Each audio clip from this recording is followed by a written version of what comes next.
नमस्कार मंडळी, आज आपण स्पेशल महाराष्ट्रीयन मराठमोळी रेसिपी नारळी भात.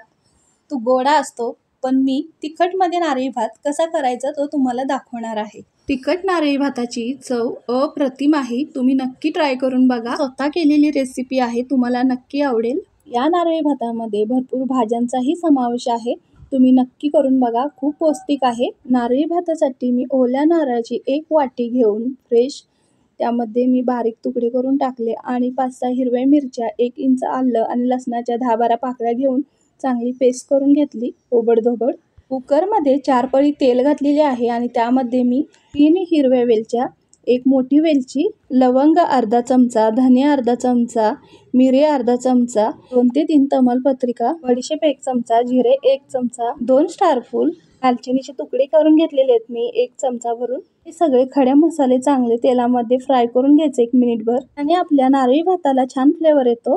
हिरवी वेलची जरा लसूण ठेचल्यावर ठेचूनच घाला. 2 उघडे झाले की मस्त तेलामध्ये फ्राय होऊन भाताला वास सुंदर येतो त्याचा. 2 ते 3 कांदे मी उभी चिरलेले चांगले त्यामध्ये घालून परतून घेतलेले आहेत. कांदा चांगला लालसर होईपर्यंत परतायचा. कांदा चांगला लालसर होईपर्यंत परतून झाल्यानंतर आपण जी केलेली खोबरा, लसूण, मिरची याची पेस्ट आहे ती घालायची आहे. ही पेस्ट पाण्याचा 1ही थेंब न घालता ओबडधोबड केलेली आहे, त्याप्रमाणेच करा. 1 चमचा शहाजिरे घातलेले आहे इथे. आता आपल्याला चांगले मंद आचेवर चांगले तेल सुटेपर्यंत परतून घ्यायचं आहे. 1 चमचा मी मीठ घातलेले आहे यामध्ये. 1 चमचा हळद घातलेली आहे. आता आपल्याला नारळी भाताची चव वाढवण्यासाठी व नारळी भात पौष्टिक होण्यासाठी भरपूर भाज्या घालायच्या आहेत. त्यामध्ये मी रात्रभर भिजवलेला भरपूर वाटाणा घालत आहे. थोडा तेलावर परतून घ्यायचं वाटाण्याला, म्हणजे भातामध्ये छान शिजतो. यामध्ये 2 टोमॅटोचे उभे काप मी घातलेले आहे. फरसबी, बटाटा यामध्ये टाकलेला आहे. ओल्या नारळाचे पातळ पीस असे छोटे छोटे करून टाकलेले आहेत. 1 शिमला मिरची मी यामध्ये बारीक कट केलेली टाकलेली आहे. या सगळ्या भाज्यांचा फ्लेवर भातामध्ये छान येतो आणि ओल्या नारळाचे पातळ पीस दाताखाली आले की खूप छान लागतं. इथे मी 2 वाटी कोलम तुकडा घेतलेला आहे स्वच्छ धुवून. तुम्ही तुमच्या आवडीप्रमाणे इथे कोणताही तांदूळ वापरू शकता, पण मी सांगते म्हणून एकदा कोलम तुकड्याचा भात बनवून बघा, खूप छान होतो नारळी भात. इथे मी 1 चमचा बिर्याणी मसाला टाकलेला आहे. 2 चमचे मी इथे तूप टाकलेलं आहे. मिक्सरच्या भांड्याला आलं लसूण पेस्ट आणि खोबऱ्याचा चांगला अर्क लागला होता, त्यामुळे मी त्याच भांड्यात 2 वाटी तांदळाला 4 वाटी पाणी घेऊन यामध्ये टाकलेले आहे. आता मी कुकरचं झाकण लावून भात आपला छान शिजवून घेतला. 2 शिट्ट्यामध्ये भात मस्त झाला आहे, बघू शकता तुम्ही. तुम्ही तुमच्या कुकरप्रमाणे शिट्ट्या देऊ शकता. वरून तुम्ही भरपूर बारीक चिरलेली कोथिंबीर टाका आणि परत 1 चमचा तूप टाका आणि खायला घ्या.